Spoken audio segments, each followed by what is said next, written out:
How's it going today, everybody? This is Kajime Addict, your host, your reviewer. Anyways, today we're going to be looking at the Revoltech, or the Revoltech Baragon 1960 something. I can't remember which year. This Baragon's pretty much just show a Baragon. It's specifically from Frankenstein Conquers the World. So, if you guys happen to enjoy this video, please leave a like, comment, and subscribe if you are new. We're continuing to grow. We're almost at 150, which is insane. So, let's dive right in. So this figure's been around for a while. I've owned this figure for forever now, actually. And that's odd because he was out for quite a while, even when I first got him, so. But the figure's super detailed. This is a very early stage Revoltech, as you can tell just by the joints in the neck, where we'll get to that. But he still looks really good. The detail on this figure is absolutely phenomenal. Yes, there's a little bit of dust. I tried cleaning him, but he just did not want to clean. So look at all that detail. Look at all that crisp detail. Let me get him a little bit more center. It seems to focus. Look at all that. Look at that. Besides the big Revoltech joints sticking out, looks like the suit. And that face. Oh my goodness, that face. Okay, I'm gonna put the ears down just to kind of show like how good he looks. And maybe I'm just a little biased with Baragon. Baragon's just a cool kaiju. Oh, look at that. Oh my god. This figure is sublime looking. I love the way this guy looks. This goes all the way up too.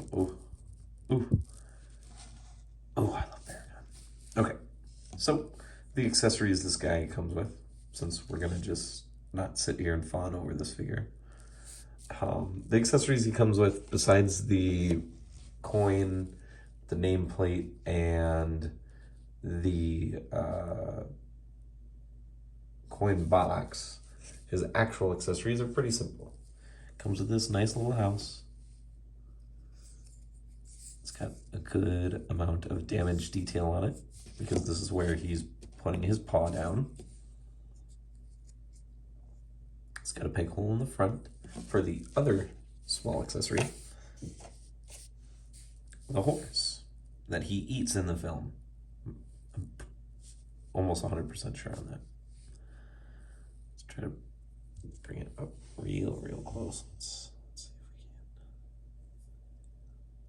if we can. There we go. There's not like a lot of detail, but it looks good for like varying poses. I've used it in a few photos that you can check out on my Instagram at Kajime Addict. I post a bit of my photos there. I'm trying to get more active into it. So if you guys could go drop a follow and watch me there too, you'll get more content here. Looks very nice, very nice. And my two favorite accessories with this figure is the trees, because all the trees, all the diorama pieces. Do they look super great, super up close? Not too much, but for what they are, they look nice. There's a larger tree and a smaller tree. So you do get your kind of own little mini diorama set here with the figure, which is very nice. Everything is in scale with Baragon. It doesn't really work with, say, I'm gonna throw him out there because I'm scaling him, but Mechagodzilla. But it still looks good. So that's about it for the accessories. Then speaking of size comparisons, before we get to the final part of the video, which will be the articulation, size comparisons. So I do have two here for you. We got the Monster Arts Mechagodzilla, as I saw. Now he's a small kaiju, so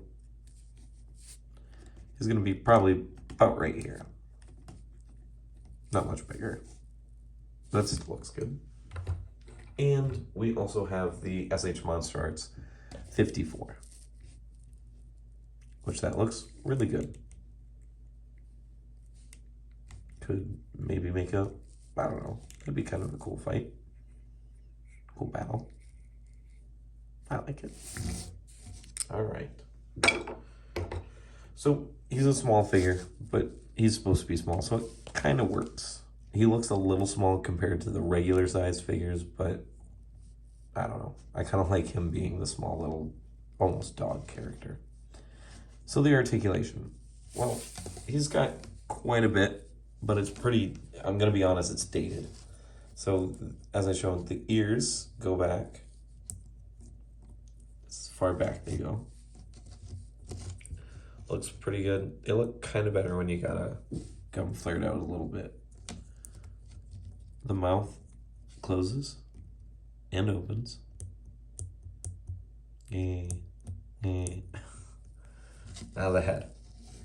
When I pulled mine out of the box and I tried to move the head, because the head was locked on me. I couldn't move it at all.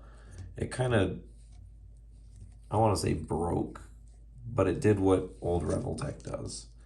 It got a gap, and now it's kind of just stuck. You do get a bit of the articulation, so you can get him to look. I got him sitting here mostly flat. He can look mostly up.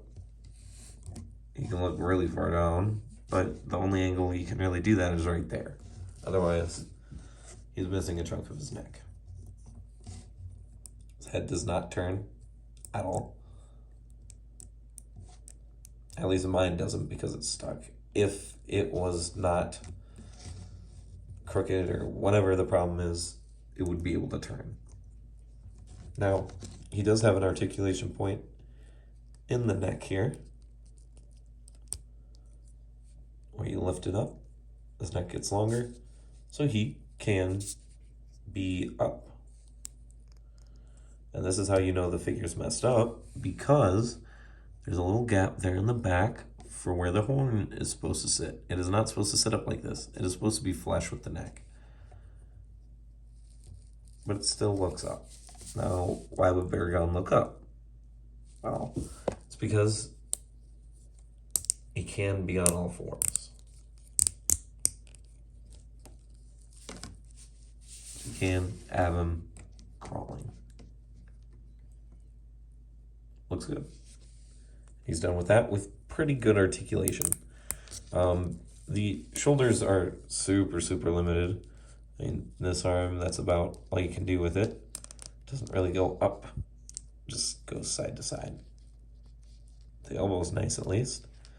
And he does have ball hinged wrists, so I mean, when they do want to articulate, they can move around, but it's not a lot. But he can still kind of, you know, swat at you. I don't know. He can be annoyed. He's got no waist. Now, he does have a lot of hip. Well, okay, a lot for back then. You know, so you can stand full straight up, or you can bend the legs down and bend the knees, so he's more crouching. The thighs do twist, and you can take out the thighs, adjust the joint so they have a little bit more range, but it's still not the greatest. The knees are pretty darn good. It's fully bent. This is fully out. So you can kind of kick, but it looks a little odd. His ankles, super well articulated. All the way down, pretty far up. And the ankle pivot, man, super good. You can really get him, like, I don't know, doing some crazy low stances. Like that. And the tail, oops, sorry, is on a hinge. And then this is a bendy wire tail. So I'm not gonna mess with it at all.